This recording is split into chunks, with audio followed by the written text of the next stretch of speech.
Os voy a leer unas palabras que Marilú dedicó a Bielba.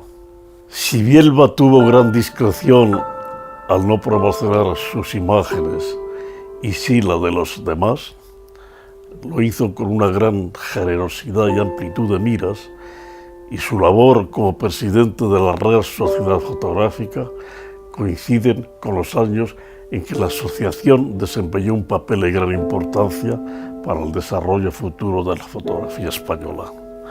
Tal vez no convenga deplorar demasiado la actitud de Bielba para con su propia obra, porque también se puede sospechar que él tenía asumido el papel que le tocó desempeñar para promocionar la fotografía española en un momento de gran dificultad.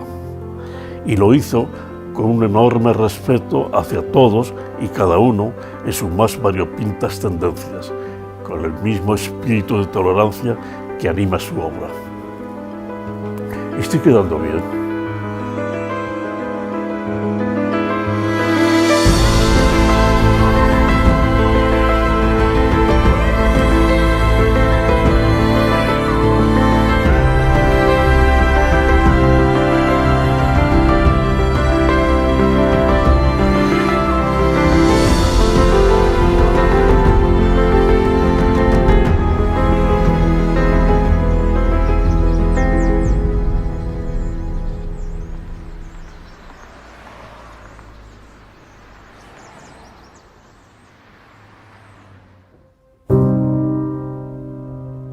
Yo hice fotografía desde el año 35, que yo tenía 14 años. Y todos los domingos por la mañana me iba a ver el Museo del Prado. Siendo un niño, cosa que entonces yo era casi una excepción, porque en el museo no me encontraba otros niños, pero lo recuerdo perfectamente. Y siempre pasábamos por el Prado y siempre entrábamos. Y cada vez que entrábamos, pues nos llevaba a una sala, nos contaba de alguna de las pinturas. Mi abuelo, su padre, era también muy lector, igual que él, y iba mucho a la Cuesta Moyano, y él acompañaba a su padre y luego ya iba él solo. Tengo el recuerdo de los paseos por la Cuesta Moyano y mi padre se paraba en esos puestos. Nació en la calle Alameda, que es perpendicular a Atocha, está muy cerca del Paseo del Prado, y fue su barrio por el que anduvo en toda su niñez. Entonces me empecé a interesarme por la fotografía por un vecino que tenía yo que llegó a ser director de taxidermia del Museo de Ciencias Naturales. Y le empezó a aficionar a la fotografía y fue cuando se compró la cámara. Y entonces él con la cámara se dedicó a ir por Madrid. A él le gustaba Madrid, o sea, no solamente era su barrio, es que amaba todo Madrid.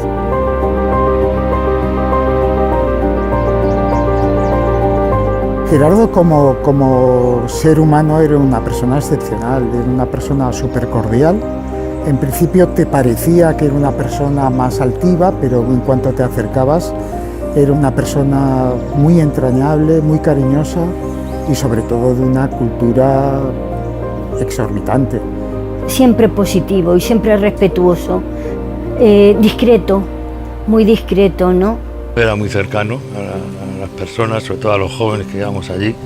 Por otro lado, tenía ese punto didáctico también cuando analizaba las imágenes. Indudablemente, yo creo que era un trabajador nato, ¿no? Él siempre dedicaba toda su energía a la sociedad fotográfica, ¿no? Era una impronta que él tenía, ¿no? Como cuando te marcan a un caballo la marca de donde eres, pues él era de la fotografía, ¿no? De la pedagogía, de la fotografía. Poco a poco, con un gran esfuerzo, él fue construyendo su jardín. Ahora mismo estamos en un sitio pues, que él amaba profundamente. Creo que este jardín demuestra esa capacidad poética de él, esa capacidad de creación, de soñar.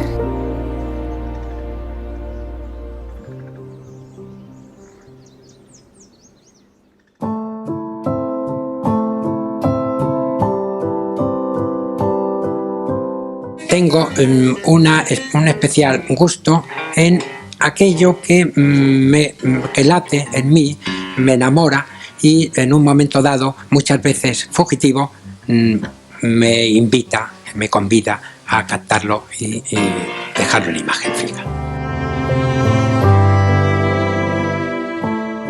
El espíritu de mi padre es que mi padre era un poeta. Y era un poeta que hacía poesía con las imágenes. Y eso yo creo que se ve en todas sus fotografías.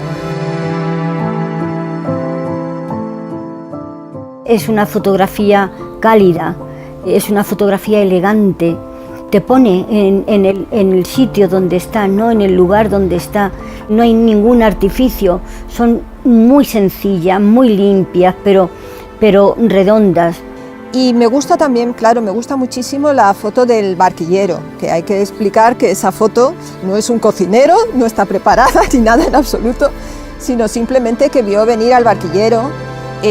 Primero vio al señor, hizo la foto del señor, y luego vio venir al barquillero y estuvo esperando. Allí se quedó con su cámara hasta que el barquillero pasó a colocarse en el punto exacto. Yo sigo teniendo el mismo cariño por esa familia porque eran todos, no solamente era el padre, era la mujer, eran las dos hijas, especialmente con un cariño grande por la más pequeña, ¿no? Porque la más pequeña era muy cariñosa, siempre te observaba con esa mirada profunda, ¿no? En silencio, sí, Isabel, en silencio, pero observándolo todo, ¿no? Con la vitalidad que le veías, que tenía, aunque hablaba poco, ¿no?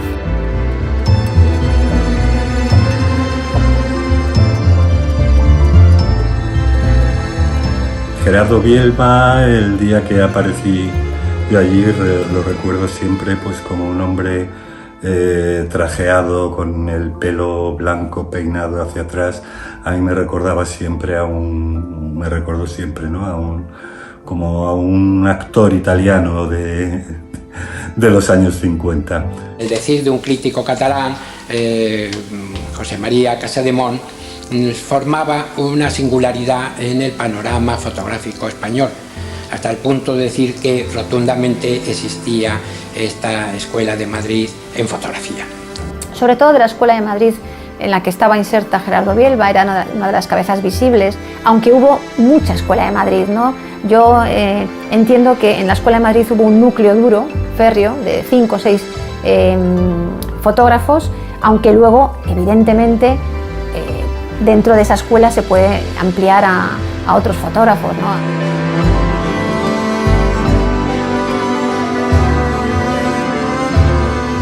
Y que era una persona súper culta, me contó que era el presidente de la Real Sociedad Fotográfica, le estuvo preguntando por la Real y a raíz de ese encuentro, de ese primitivo encuentro, pues días después me acerqué a la Real Sociedad Fotográfica y me hice socio.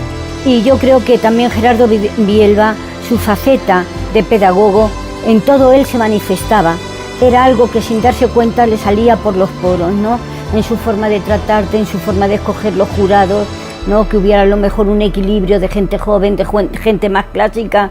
Y luego a nivel también era interesante verle fallar los concursos, ¿no? Porque era un tío muy minucioso, era una persona que yo creo que tenía un conocimiento profundo y sabía lo que decía, hacía unos análisis muy críticos y la verdad que era muy didáctico escucharle, ¿no? Cuando hacía de fallos en el concurso nacional o en algún social.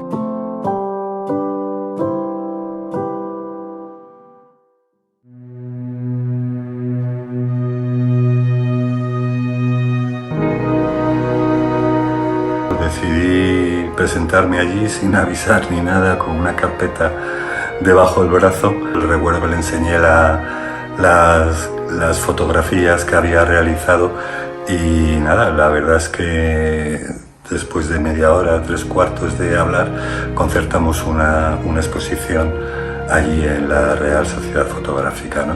Y yo creo que también Gerardo Bielba, mi deber es ayudar a la gente que empieza y mi deber es que la gente sepa más y mi deber es que se conozca la fotografía y se difunda la fotografía, ¿no? Y cada vez esto avance más y conquistemos más.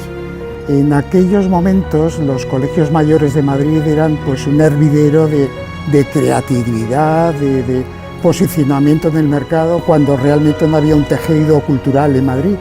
Y tanto para la música, la fotografía, el teatro, pues fue un sitio donde se desarrolló mucha gente. Porque no había dónde aprender, ¿no? No había dónde exponer, no había qué leer, ¿no? Y en ese sentido yo creo que lo conocí en un colegio mayor, ¿no?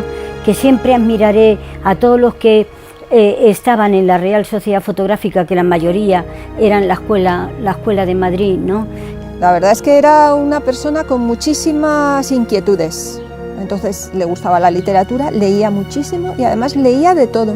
Y Gerardo estaba en todas partes porque era él el motor y el alma de la sociedad, ¿no? Bielba trabajaba muchísimo, pero muchísimo. Daba clases en la universidad, estaba en la Real, estaba en cualquier sitio que lo llamaran, seguía haciendo sus fotos, ¿no? Tenía poco tiempo para fotografiar, para positivar, para escribir y realmente estaba pluriempleado todo el día, tenía poco tiempo yo creo que para él.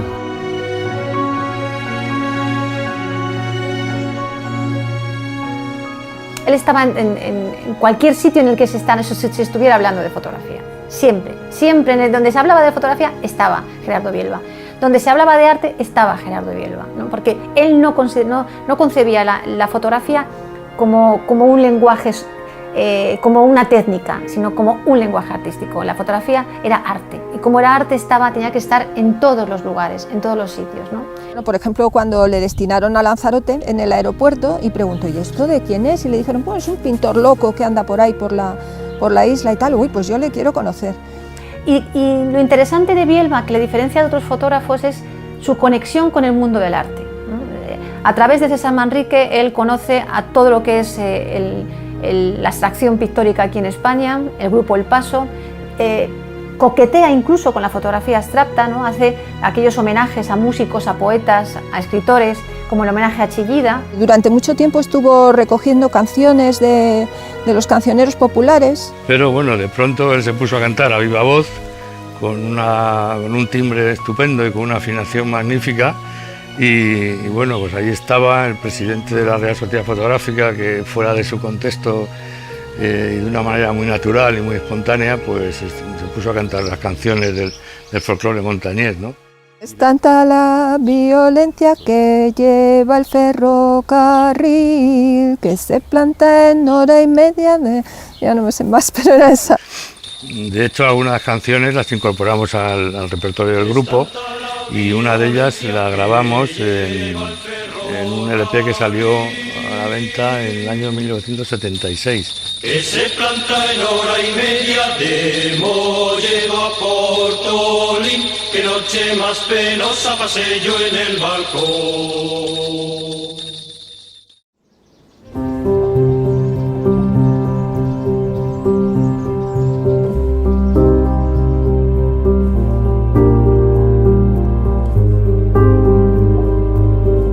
Y a mí hay algunas cuantas fotografías de él que me parece que merecerían un puesto de honor dentro de nuestra fotografía. Es que hablando de Gerardo Bielba, hablamos del estado real en la que se encuentra la fotografía española hoy en día. Porque es verdad que la fotografía desde los años 80 está prácticamente en los museos, las fundaciones, en los centros de exposición, en las galerías, pero todavía el español, la cultura española, no ha asumido a la fotografía como un lenguaje artístico propio, independiente, autónomo, del mismo nivel que el resto de las artes plásticas. Aunque nos creamos que sí, es mentira, es falso. Y en ese sentido, el papel de Gerardo Bielba en la fotografía española y en la fotografía, ¿no? En la cultura fotográfica en general, en ese sentido es pionero, es muy, muy representativo, ¿no? Fuera todo lo que nos recuerda el anterior, no, todo es importante. Las miradas van cambiando en el tiempo o no cambian en el tiempo porque es una mirada única, ¿no? Y yo creo que él, su mirada humanista no va a pasar nunca de moda, ¿no? Que enlaza con todos los humanistas de Francia, de Alemania, de Inglaterra, de Estados Unidos, y que es una mirada universal. Era un gran fotógrafo, eso es indudable, tenía alma de artista, pero a la vez tenía alma de sabio. Y esa conjunción de ambas cosas lo transmitía muy bien siendo profesor. Fotógrafo, artista, pintor, profesor, ingeniero. Él al final decía, Si yo lo que soy, diría que soy pedrusquero. Que en aquella época, como él no hacía fotos, pues conocíamos 2 o 3 fotos de él, nada más. Lo conocíamos más como teórico. Y yo espero que, claro, con esta exposición vamos a descubrir a Gerardo Bielba, fotógrafo, ¿no? De verdad. Es que era un hombre profundamente curioso, con un alma abierta a todo lo que le rodeaba y a toda la gente. O sea, mi padre éramos todos como un conjunto enorme y él amaba cada cosa en su justa dimensión. Y yo, como aprendí mucho de él y mucho de la gente de su generación, muchos de sus amigos, pues yo les doy las gracias porque para mí fue mi escuela. La historia de la fotografía española no es la que es sin la figura de Bielba.